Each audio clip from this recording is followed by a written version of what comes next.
삶의 영역에서의 우리들에게 요구하는 하나님의 그 메시지였습니다.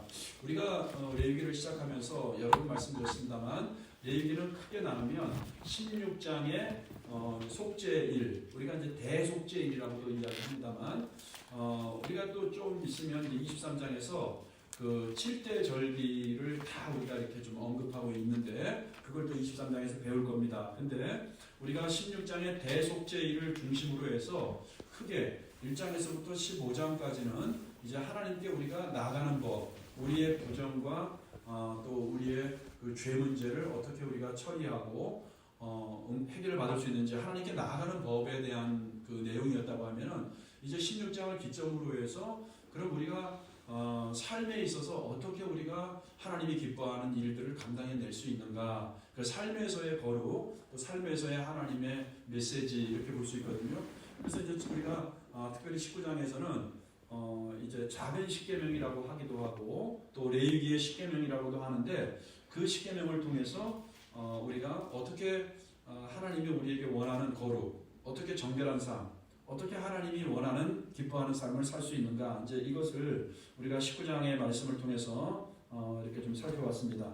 오늘은 여러분 이제 20장을 보면은 20장은 그러면 이제 하나님의 그 계명이었잖아요. 19장이 하나님의 말씀을 우리에게 레위기의 그 19장을 통해서 이제 작은 십계명이라고 이렇게 하나님께서 말씀을 주셨는데, 그럼 하나님의 그 말씀을 어긴 자들은 어떤 처벌을 받게 되나? 이제 이것이 어떻게 보면은 20장의 그 제목이라고 볼 수가 있습니다. 그러니까 하나님의 말씀을 또 규례와 명령과 법도 이 말씀을 또 우리가 지키지 않았을 때 어떤 그 처벌에 대한 내용들이 있거든요. 그래서 먼저 한번 여러분 보세요. 1절을 한번 먼저 우리가 20장을 피시고요. 1절을 한번 먼저 읽어보겠습니다. 1절 시작. 여호와께서 모세에게 말씀하여 이르시되, 자 2절부터 5절까지 너는 이스라엘 자손에게 또 이르라. 그가 이스라엘 자손이든지 이스라엘의 거룩한 거름이든지 나그네죠. 그의 자식을 몰래에게 주면 반드시 죽이되 그 지방 사람이 돌로 칠 것이요 나도 그 사람에게 진노하여 그를 그의 백성 중에서 끊으리니 이는 그가 그의 자식을 몰래에게 주어서 내 성소를 더럽히고 내 성을 욕되게 하였습니다. 그가 그의 자식을 몰래에게 주는 것을 그 지방 사람이 멈추지 않고 그를 죽이지 아니하면 내가 그 사람과 그 원수에게 진노하여 그와 그를 본받아 몰래를 음란하게 섬기는 모든 사람을 그들의 백성 중에서 끊으리라. 아멘. 자, 하나님 말씀을 주셨는데 2절부터 5절까지 말씀의 제목은 뭐냐면 몰렉을 숭배하는. 자, 몰렉은 지난번에 말씀드린 것처럼 모압과 암몬의 그 신이라고 말씀했습니다. 그 모압과 암몬은 이제 그 롯의 이제 그 후손이죠. 자, 그래서 그 몰렉 숭배자는 인신, 자기 자녀를 그 둘로서 태워서 그 우상에게 드리는 그런 이제 인신 제사를 받는 신이 바로 이제 몰렉 신이었단 말이에요. 근데 그렇게 몰렉을 숭배하는 자들에 대한 그 하나님의 말씀은 뭐냐면 돌로 쳐서 심판해라. 하나님께서 이렇게 말씀을 하고 있는 것입니다. 여러분, 이것은 아직까지 이스라엘 백성이 이 그 레위기 말씀은 지금 어디서 받은 거냐면은 시내산에서 받은 거예요. 이스라엘 백성이 지금 호렙산이라고도 하는 시내산에서 모세가 하나님께 받은 말씀을, 자 그러면 보세요. 지금 하나님께서 이미 지금 이들이 가나안 땅 안 들어갔죠. 가나안 땅 들어가기 약 40여 년 전에 그 땅에 들어가서 너희들이 이런 행위를 하면 안 된다. 이런 몰렉에게 숭배하는 일을 하면 안 된다. 자, 그러면 반대적으로 지금 가나안 땅 그 지역에서는 몰렉 숭배 사상이 편만하게 펼쳐지고 있다는 것을 전제로 말씀을 하고 있는 겁니다. 너희들이 그 땅에 들어가게 되면은 그 가나안 풍습에 얽매여서 하나의 그 신을 섬기는, 구체적으로 몰렉 신을 섬기면서 너희 자녀를 인신 제사로 드리지 말라. 그건 가증한 일이고 그런 자가 있으면 반드시 돌로 쳐 죽여야 된다. 이렇게 말씀을 하고 있는 겁니다. 자, 여기서 이제 보면은 우리가 2절에 보니까 반드시 죽이되 그 지방 사람이 돌로 칠 것이요 그렇게 말씀을 하고 있습니다. 그렇죠? 네, 돌로 쳐 죽이라 이제 이렇게 말씀하는데 자, 참고로 여러분, 우리가 모세오경에서 보면은 여러분들이 한번 써놓을 수 있으면 써놓으면 좋을 것 같고요. 레위기 20장 27절 또 이제 우리가 뒤에 보겠습니다만은 여기서는 신접한 자 있죠. 귀신과 접촉해서 점을 치는 사람들. 신접자는 귀신의 능력으로, 귀신의 힘으로 점을 치는 사람을 얘기하고 있습니다. 오늘날도 여러분 우리가 뭐 박수무당이라든지 그 진짜 학습해서 배워서 무당짓 하는 사람보다도 진짜 용한 무당은 우리가 뭐라 그래요? 강신무라고 하잖아요. 귀신의 능력이 임해서 점을 치는 사람들. 이런 사람들을 이제 우리가 박수무당 강신무라고 하는데 이렇게 이런 신접자들을 하나님은 돌로 쳐 죽이라고 말씀해요. 그러니까 돌로 쳐 죽이라를 하나님께서 지금 모세오경에서 6번에 걸쳐서 말씀하고 있는데 그것이 우리가 지금 있는 것처럼 인신제사, 몰래 숭배자, 그 다음에 뭐예요? 두 번째는 이제 신접자들, 귀신의 능력으로 귀신에게 사로잡혀서 접촉해서 점을 치는 사람들, 돌로 쳐 죽이라고 말씀하죠. 레위기 20장 27절에 보니까. 그 다음에 이제 그 신성 모독자, 레위기 24장 16절에 보면은 신성 모독, 하나님을 모독하는 사람들, 이런 사람도 돌로 쳐 죽이라고 하나님이 명령을 주셨습니다. 그래서 여러분 보세요. 복음서에 보면은 그 대제사장이나 사두개인, 바리새인, 서기관들 종교 지도자들이거든요. 그러니까 그 사람들이 결국 예수님을 돌로 쳐 죽이려고 했죠. 왜? 예수님이 나와 아버지는 하나다. 하나님을 모독했다. 그 모독죄로서 예수님을 돌로 쳐 죽이려고 한 게 그들은 그것이 바로 뭐예요? 레위기 24장 16절 말씀에 근거해서 그들은 그렇게 이제 예수님을 돌로 쳐 죽이려고 한 것이죠. 그 영의 눈이 가려졌어요. 그 다음에 신명기 13장 10절에 보니까 우상을 숭배하는 자도 돌로 쳐 죽이라고 말씀을 하고 있습니다. 그리고 신명기 22장 21절 그리고 24절에 보더라도 이제 가늠한 신부. 자, 이것은 그러니까 뭐냐면은 마리아가 이제 그 예예요. 정혼을 한 상태인데 정혼은 이스라엘에게 있어서는 단순한 약혼이 아니고 이미 여러분 그 결혼과 같은 의미가 있거든요. 근데 마리아도 요셉과 정혼을 했지만은 어느 순간 보니까 마리아가 막 배가 부르고 임신했단 말이에요. 그 성경은 뭐라 그래요? 요셉은 의로운 사람이라 저를 드러내지 않고, 그러니까 그가 임신한 사실을 드러내 밝히는 순간 돌에 맞아 죽어야 되는 거예요. 이게 신명기에 지금 말씀한 22장의 말씀에 의해서.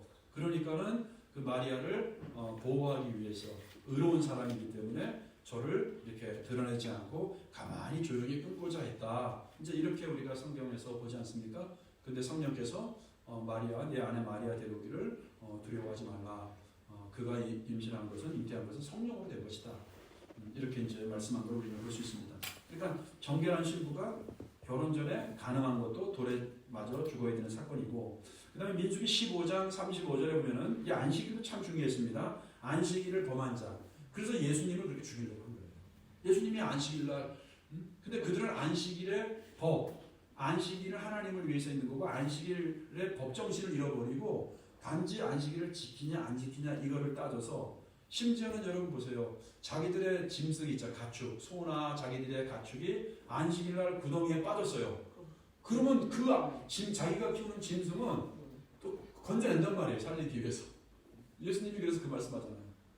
근데 한평생 꼬부라지고 말 못하고 한평생을 이렇게 귀신에 매여서 병 가운데 꼼짝 못하는 사람을 예수님이 고쳤다고 해서 예수님이 안식일을 어겼다고 예수님을 그렇게 비난하고 정죄하고 죽이려고 하는.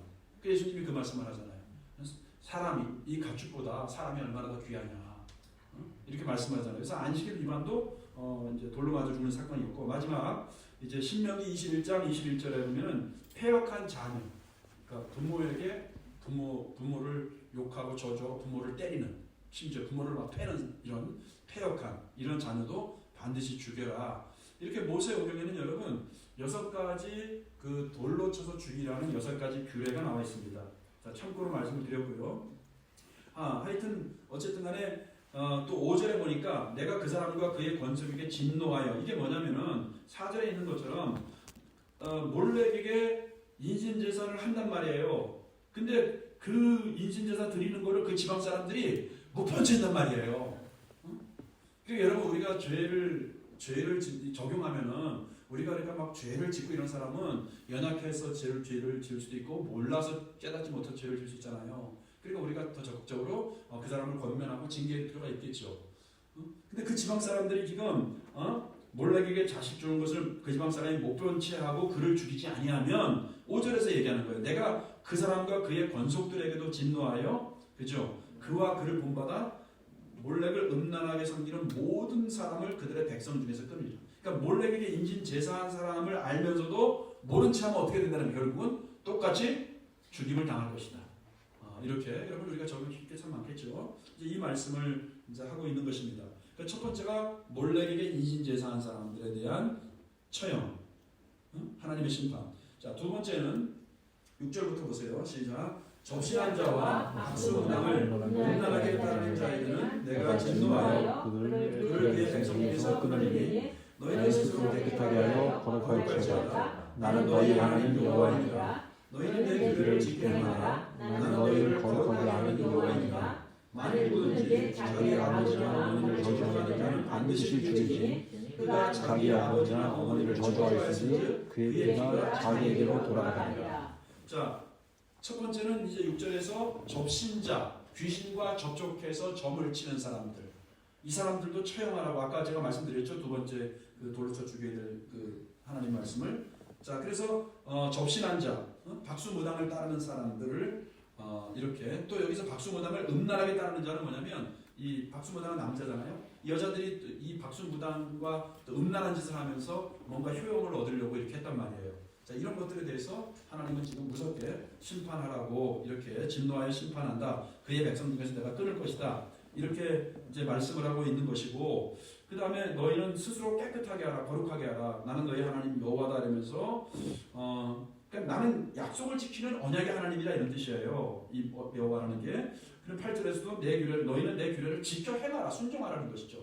지켜 행하라, 순종하라는 거예요. 그러니까 우리가 배우고 아는 데서 멈추지 말고 그 말씀에 열매를 맺어라, 지켜 행하라, 순종하라, 이제 이런 말씀이고, 그 다음에 그 이제 부모를 저주하는 사람 있잖아요. 패역한 자식 아까 얘기했죠. 예, 부모를 저주하는 이 자식에 대해서도 하나님께서는 심판에 대해서 죽이라고 돌로 쳐서 죽이라고 이렇게 말씀을 이제 하고 있는 것입니다. 자, 그 다음에 10절부터 시작. 누구든지 남의 아내와 가난한 자, 곧 그의 이웃의 아내와 가난한 자는 그 강도와 흥부를 반드시 죽일지니라. 누구든지 그의 아버지의 아내와 동침하는 자는 그의 아버지와 같이 동침하였으니 둘 다 반드시 죽일지니 그들의 피가 자기들에게로 돌아가리라. 누구든지 그의 며느리와 동침하는 둘 다 반드시 죽일지니 그들이 가증한 일을 행하였습니다. 그들의 피가 자기들에게로 돌아가리라. 누구든지 여인과 동침하든 남자와 동침하는 둘 다 가증한 일을 행하는즉 반드시 죽일지니 자기의 피가 자기에게로 돌아가리라. 누구든지 아내와 자기의 장모를 함께 데리고 살면 악행인즉 그와 그들을 함께 불살할지니 이런 너희 중에 악행이 없게 하려 합니다. 남자가 짐승과 교합하면 반드시 죽이고 너희는 그 짐승도 죽일 것이며 여자가 짐승에게 가까이 하여 교합하면 너는 여자와 짐승을 죽이되 그들을 반드시 죽일지니 그들의 피가 자기들에게로 돌아가리라. 자, 여기 보면 여러분 여러 가지의 성적인 그런 그 심판에 대해서 말씀을 하고 있어요. 동성애도 나오고 또 수간도 나오고요. 또 심지어는 자기 부모, 그다음에 이모, 피부치 뭐 이렇게 보면은 이제 나오잖아요. 뭐 남의 그 아내, 뭐 이거는 이제 십계명, 구계명에도 있는 것이죠. 그다음에 계모, 뭐 며느리, 뭐 이런 동성애, 전모, 뭐 수간 여러 가지가 이렇게 나와요. 그러니까 범하지 말라고 백성 중에서 끊어지리라. 그러니까 완전히 대를 끊어버리겠다. 이제 하나님이 이렇게 심판을 말씀하고 있는데 이미 여러분 이 말씀을 주시는 것은 가나안 땅이 그만큼 타락했다. 우리가 소돔 고모라는 창세기에서 우리가 보셨잖아요, 그죠? 근데 그만큼 이 가나안에서는 하나의 우상을 섬기는 다른 이방 신들은 이 필연적으로 그 음란한 짓거리를 했고요. 그저 심지어는 이렇게 뭐 짐승과도 그런 더러운 관계를 했고 또 남자 여자 이런 것도 했고요. 동성애도 했고 이런 것들이 벌써 그 가나안 지역에 횡행하고 있었다. 그래서 하나님이 철저하게 이거에 대해서 지금 엄하게 지금 경고의 말씀을 끊어지리라, 너희는 죽게 되리라, 이렇게 말씀을 하고 있습니다. 그러면서 이제 그런 말씀을 이렇게 쭉 하고 17절부터 또 읽어보겠습니다만 그 22절에도 이제 그런 거예요. 여기 이제 먼저 한번 17절부터 읽어나와 22절 봅시다. 누구든지 그의 자매 곧 그의 아버지의 딸이나 그의 어머니의 딸을 데려다가 그의 하체를 보고 여자는 그 남자의 하체를 보면 부끄러웁니다. 그들의 민족과 벌써 그들이 끊어질지니 그가 자기의 하체를 범하였은즉 그가 그의 죄를 담당합니다. 누구든지 월경기의 여인과 동침하여 그의 하체를 범하면 남자는 그 여인의 근원을 드러냈고 여인은 자기의 피 근원을 드러냈으므로 그가 그에서 끊어집니다. 여인이나 부녀의 하체를 범하지 말지니 살부치 하체인즉 그들이 그들의 죄를 담당합니다. 그의 숙모와 동침하면 그 숙부의 하체를 범하니 그들은 그의 죄를 담당하여 다시 곁을 줍니다. 그의 형제의 아내를 데리고 가면 더러운 일이라 그가 그의 형제의 하체를 범하니 그들에게 자식이었습니다. 자, 그러면서 보세요. 22절. 너희는 나의 모든 규례와 법도를 지켜 행하라. 그리하여 내가 너희를 인도하여 거주하게 하는 땅이 너희를 토하지 아니하리라. 자, 22절 여러분 동그라미 쳐놓으세요. 이게 굉장히 중요한 말씀인데요. 지금 그 앞에는 여러 가지 동성애, 수간, 그 남의 아내에 대한 이런 그 성적인 이런 것들을 이야기하고 있고요. 그 다음에 17절에서는 이제 어떻게 보면 근친 상간에 대해서 말씀을 하고 있어요. 그렇죠? 뭐 이복 자매라든지 뭐 이모, 고모 뭐 이렇게 쭉 나오거든요. 숙모. 그러니까 근친의 그 어떤 이런 죄에 대해서 하나님께서 이렇게 말씀을 하고 있습니다. 그러면서 22절에서 말씀하고 있는 것이 내가 너희에게 축복으로 주는 가나안 땅, 그 땅은 이렇게 이미 성적으로 문란하고 인신제사를 하고 이 더럽혀진 땅이다. 그래서 어떻게 보면 여러분 이거 보세요.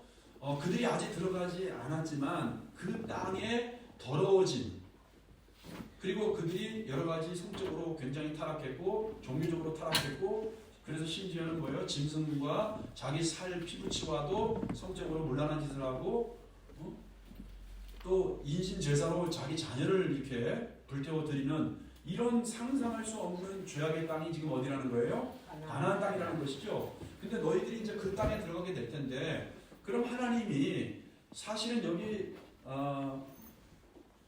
내가 너희를 인도하여 거주하게 하는 땅이 너희를 토하지 아니하리라 그랬잖아요. 너희들이 내 규례와 법도를 지키면, 이 말씀하잖아요. 그러면 지금 하나님께서 이스라엘 백성들에게 가나안 땅을 주시는 것은 이들에게는 하나님이 약속한 축복과 젖과 꿀이 있는 땅이라서 주는 거지만, 반면에 그 땅에 거주하고 있는 사람들은 이렇게 더러운 짓을 행하고 음란하고 그 다음에 이렇게 아주 무자비한 우상을 섬기는 이런 짓을 하기 때문에 가나안 땅이 어떻게 돼? 22절 말씀에 의하면 그들을 지금 뭐예요? 토해내는 거잖아요.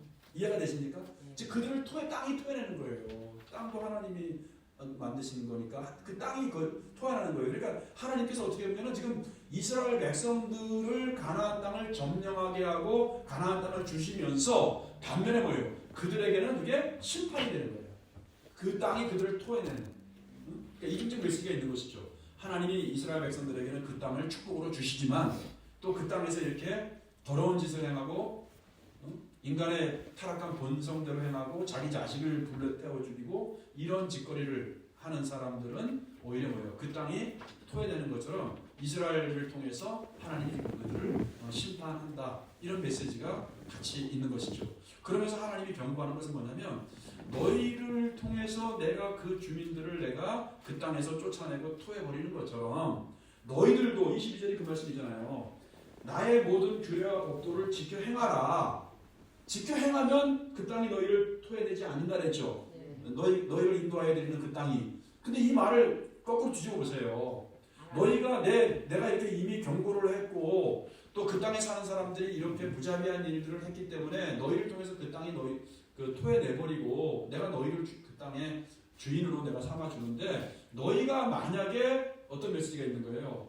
순종하지 않고 그 가나안의 풍습과 법도와 규례를 너희들이 따라가면은 너희도 마침내 그들이 토해진 것처럼 너희도 토해짐을 받을 것이다. 근데 우리는 역사를 통해 알고 있죠. 그들이 결국 뭡니까? 그 땅에 들어가서 가나안 백성들이 행했던 모든 것들을 인신제사 드리고요, 우상을 섬기고요, 짐승과 교합하고요, 자기 이웃의 아내를 탐하고요. 더러운 짓을 똑같이 합니다. 그래서 결국은 어떻게 되죠? 하나님 선지자들을 보냈는데도 끝까지 돌이키지 않아요. 그 나중에 어떻게 돼요? 북이스라엘 아수르 우리가 아는 것처럼 또 남유다는 뭐예요? 바빌론에 의해서 완전히 그 땅에서 토해져 갔잖아요. 뽑혀져 갔잖아요. 이해가 되시죠? 이렇게 이제 된 겁니다. 여러분 우리가 성경을 보면요, 레위기 23장에 우리가 이제 그 유월절을 비롯해서 유월절, 그다음에 무교절, 그다음에 초실절, 그다음에 이제 속죄일, 나팔절 이렇게 쭉 나오는데 유월절 같은 경우는 하나님께서 이 유월절은 여러분 이스라엘의 새로운 해의 시작이에요. 그러니까 왜냐하면 너희는 하나님으로부터 너희가 구원을 받았다 이거거든요. 그러니까 우리들에게도 사실 하나님이 나를 구원해 준 것은 이거는 우리 신앙의 가장 기초 아니겠습니까? 그러니까 하나님이 이걸 잊지 말라고 너희는 특별히 유월절을 매년 너희들이 1년에 한 번은 유월절을 너희들이 지키라고 했어요? 지키라고 하지 않았어요? 지키라고 했어요. 근데 그들이 여러분 말라기까지면 거의 1000년이거든요. 1000년 이상입니다. 근데 말라기까지 성경을 보면은요, 딱 6번만 유월절 지킨 게 나와요. 광야에서도 그렇고 가나안 땅 들어가서도 그렇고요. 나라가 멸망해서 완전히 말라기에서 끝날 때까지 몇 번 지켰다고? 1000년이 넘는 세월 동안 몇 번? 6번. 신앙의 뿌리가 흔들려 버린 거예요. 유월절은 뭐냐면 예수 그리스도 어린 양의 피로써 구원받은 사건이잖아요. 얼마나 중요했으면 하나님이 그들이 그 당시에 이집트가 쓰는 태양력이나 팔레스타인에 쓰는 그 음력을 다 바꿔버리고 해나 달로 쓰는 양력과 음력을 바꿔버리고 너희에게 이것이 해의 첫 달이 되게 하라 했잖아요. 종교력을 지었잖아요. 그만큼 중요한 거잖아요. 이 구원받은 사건은. 근데 그들이 아예 지키지 않았다니까요. 그러니까 신앙이 뿌리쳐드린 것이죠.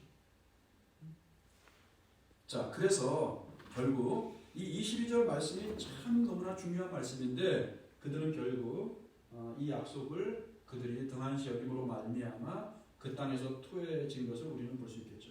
그 다음에 23절 보세요. 너희는 내가 너희 앞에서 쫓아내는 족속의 풍속을 따르지 말라. 이것이 가나안 땅의 풍속이죠. 여러분 가나안 땅의 풍속은요, 우리가 이거는 뭐냐면 우리 인간의 본성이 있잖아요. 우리 인간의 그 본성이 있잖아요. 우리가 잠자는 것도 우리가 안 자면 우리가 살 수 없잖아요. 수면의 질이 좋아야 된다 그러잖아요. 그래서 몇 시간 이상 자라 그러잖아요. 우리가 또 먹는 것도 그렇고 또 성적인 것도 마찬가지죠. 이게 어떻게 우리의 본성인데, 근데 이 본성이 뭡니까?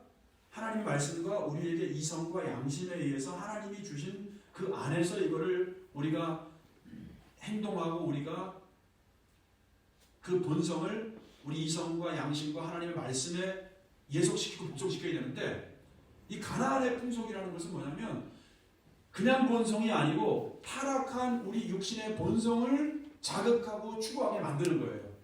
그러니까 우리 이 쾌락을 따르게 하고요, 하나님의 말씀보다는 인간의 타락한 본성을 쫓게 하는 거니까 예수가 없고 말씀이 없고 하나님이 없는 사람들은 뭡니까? 그 타락한 본성을 향하여 따라갈 수밖에 없어요. 그게 바로 가나안의 타락한 풍속입니다. 근데 하나님은 그 타락한 인간의 타락한 정욕을 따르지 말아라, 세상의 풍속과 문화를 따르지 말아라. 여러분 그것은 오늘날도 동일합니다. 하나님이 이렇게 말씀을 주시는 거예요. 그러면서 하나님께서는 오히려 너희가 그 가나안의 풍속을 따르지 말라. 그러면서 그들이 이 모든 일을 행함으로 내가 그들을 가증히 여기노라 이렇게 말씀을 하잖아요. 그러면서 22절에서 얘기하는 것은 뭐냐면 내 법 또한 내 규례와 내 법도를 지켜 행하라는 것은 뭐냐면 하나님의 법도. 그러니까 우리는 항상 늘 선택을 해야 됩니다. 내가 가나안의 법도를 따를 것인가, 내 타락한 육체의 본성을 따를 것인가. 이것이 바울은 갈라디아서에서 육체의 소욕을 따를 것인가, 성령의 소욕을 따를 것인가 이렇게 도전하고 있죠. 그러니까 하나님의 규례와 법도를 따를 것인가, 아니면 뭐예요? 타락한 육신의 본성, 죄를 따를 것인가. 이것이 우리 바울은 또 로마서에서 그 말을 1장에서 이 둘이 항상 우리 마음에서 충돌을 일으킨다 하잖아요. 자, 그러면서 우리는 여러분 우리의 실력과 우리의 능력으로 이 인간의 타락한 본성을 이길 힘이 없어요. 그래서 우리는 뭡니까? 하나님의 말씀 붙잡고 성령을 의지해야 될 줄로 믿습니다. 자, 그 말씀을 하고 있는 겁니다. 자, 그러면서 24절 볼까요? 내가 전에 너희에게 이르기를 너희가 그들의 땅을 기업으로 받을 것이라. 내가 그 땅, 곧 젖과 꿀이 흐르는 땅을 너희에게 주어 유업을 삼게 하리라 하노라. 이제 그들을 뽑아내고 심판하는 것이죠. 나는 너희를 만민 중에서 구별한 너희의 하나님 여호와이니라. 자, 그러니까 하나님은 여러분 수가 없고 약하고 작은 민족이었어요. 노예였어요. 별볼일 없는, 세상이 주목하지 않는 소수였단 말이에요. 오히려 너희들이 수가 적기 때문에 하나님이 택했어요. 하나님은 그들을, 아브라함을 통해서 그들을 택한 다음에 이 자기가 택한 백성들이 하나님의 말씀대로 그 당시 타락한 본성과 가나안 문화와 그 시대의 문화를 따르지 않고 하나님을 믿는, 섬기는, 참신을 섬기는 백성들의 삶이 어떠한지를 열방 가운데 샘플로 보여주기를 원했는데 오히려 그들이 뭡니까? 실패하고 동화되고 오히려 그들의 문화를 그들이 오히려 더 따라간 것이죠. 그 말씀을 하는 거고 25절 너희는 짐승이 정하고 부정함과 새가 정하고 부정함을 구별하고 내가 너희를 위하여 부정한 것으로 구별한 짐승이나 새나 땅에 기는 것들로 너희의 돈을 벌어주지 말라. 너희는 나에게 거룩할지어다. 이는 나 여호와가 거룩하고 내가 또 너희를 나의 소유로 삼으려고 너희를 만민 중에서 구별하였습니다. 자, 26절에서 동그라미 치세요. 26절도 굉장히 중요합니다. 21절처럼. 그러니까 25절에 있는 말씀도 결국 뭡니까? 하나님이 구별했다 이렇게 얘기하잖아요. 그렇죠? 그러니까 레위기 지금 우리가 25장 짐승의 정하고 부정한 짐승 나오죠? 또 새도 마찬가지고 땅에 기는 것들 마찬가지죠. 먹을 수 있는 거 먹을 수 없는 거 가장 기본적인 거 아니겠습니까? 그러니까 하나님께서는 구별하라는 거예요. 그러니까 우리는 여러분 말씀이 우리의 기준이 되고 잣대가 되어서 우리는 뭡니까? 항상 구별해야 돼요. 구별해야 돼요. 내가 그렇죠? 어떤 결정과 선택 앞에서 나는 구별할 수 있어야 됩니다, 여러분들. 하나님의 지혜가 있어야 되고 하나님의 말씀에 분별력이 있어야 되겠죠. 이 구별을 하는 게 굉장히 중요해요. 이거 이제 레위기 11장을 다시 하나님 말씀하는 거고 부정한 것을 선택하지 말아라. 그래서 너희 몸을 더럽히지 말라. 이제 이렇게 얘기하면서 나는 너희는 나에게 거룩할지어다. 또 내가 거룩하기 때문이다. 나는 너희를 나의 소유로 삼으려고 너희를 만민 중에서 구별했다. 여기서 여러분 그 소유라고 하는 말 있잖아요. 이게 이제 원어로 지난번에도 말씀드렸다시피 세귤라라는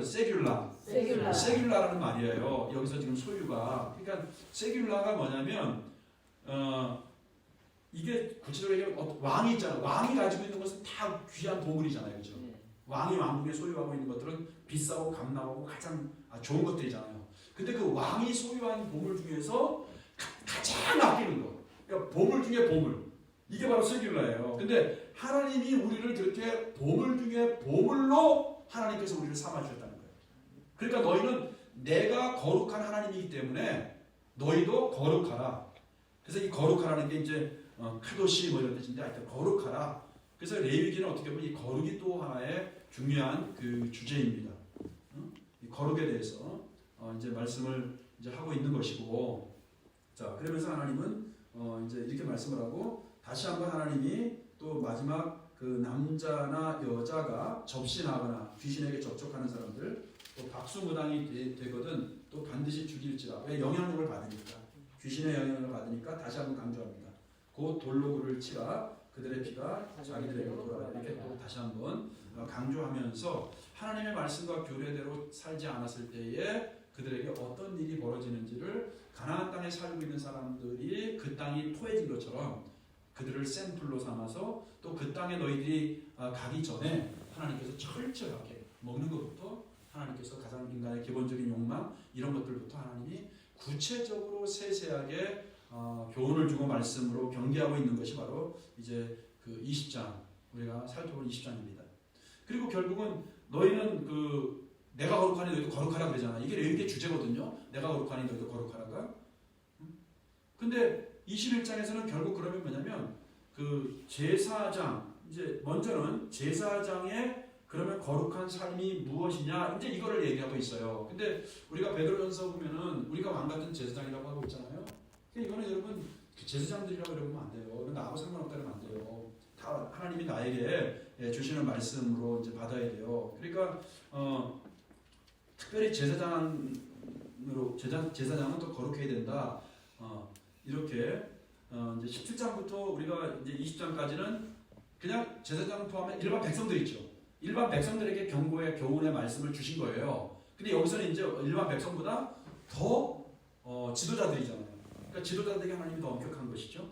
더 지도자들에게 이제 그 거룩한 삶의 기준을 하나님께서 또 이렇게 주시는 것을 이제 볼 수가 있습니다. 그래서 지금까지 살펴본 것은 일반 백성들에 대한 그 삶에 있어서의 기준, 거룩이었다면은 이제 21장은 또 이제 제사장이 어떤 또 삶의 기준 가운데 더 엄격한 그 거룩에 대해서 이제 제사장에게 초점을 맞추는 것이라고 볼 수 있는데, 먼저 여러분 여기 앞부분 좀 보면은요, 자 제사장이 지켜야 될 규례라고 써 있죠. 성경에 21장 시작. 여호와께서 모세에게 이르시되 아론의 자손 제사장들에게 말하여 이르라. 그의 백성 중에서 죽은 자를 만짐으로 말미암아 스스로 더럽히지 말려니와 그의 살집이 그의 어머니나 그의 아버지나 그의 아들이나 그의 어머니나 그의 형제나 출가하지 아니한 청년이 그의 자매로 말미암아서는 몸을 더럽힐 수 있느니라.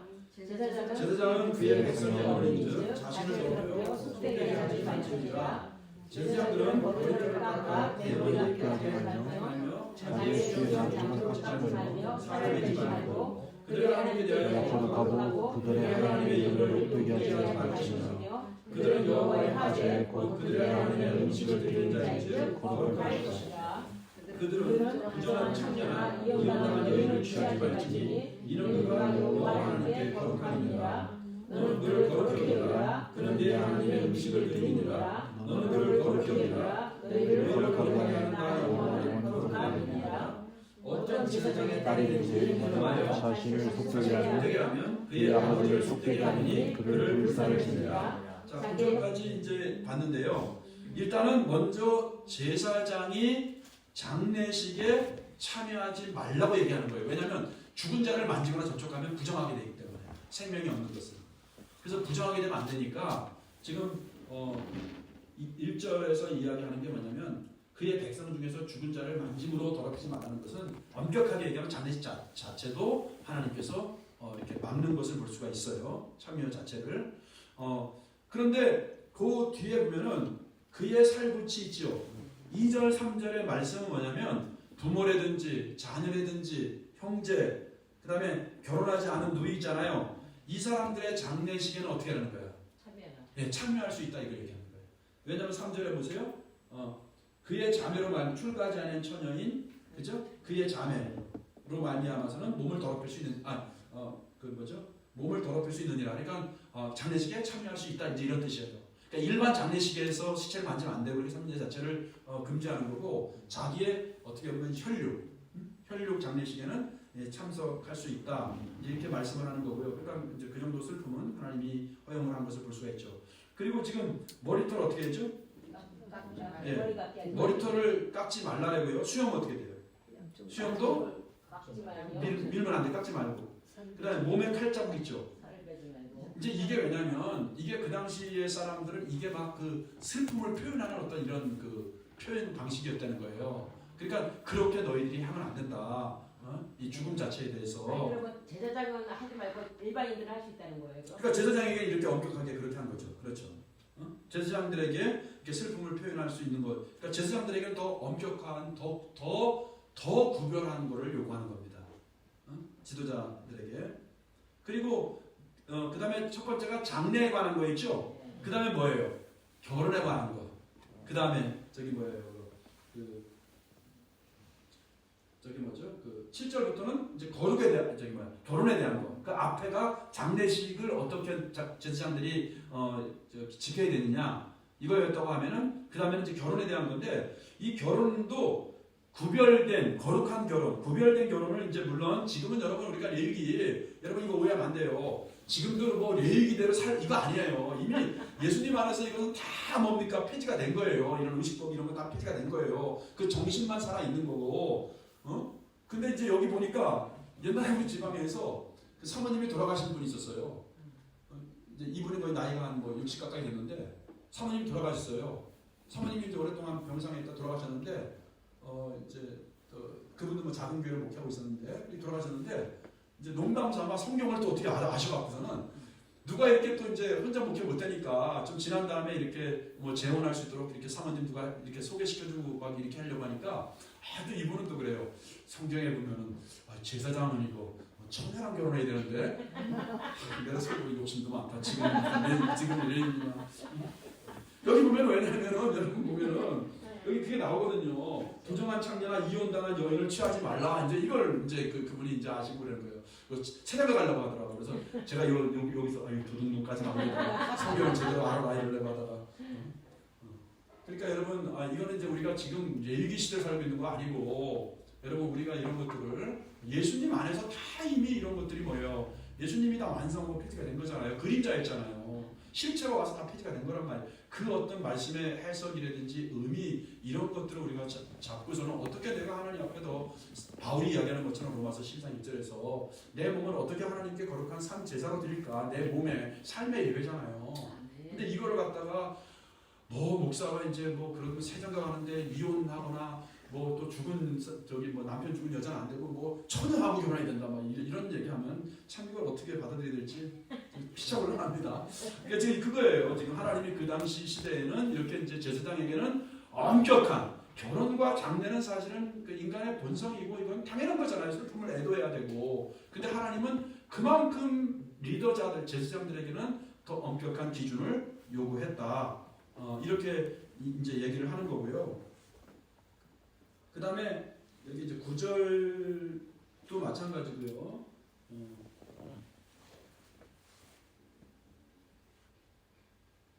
자, 여기부터는 우리가 지금 30분 넘어가서 다음 시간에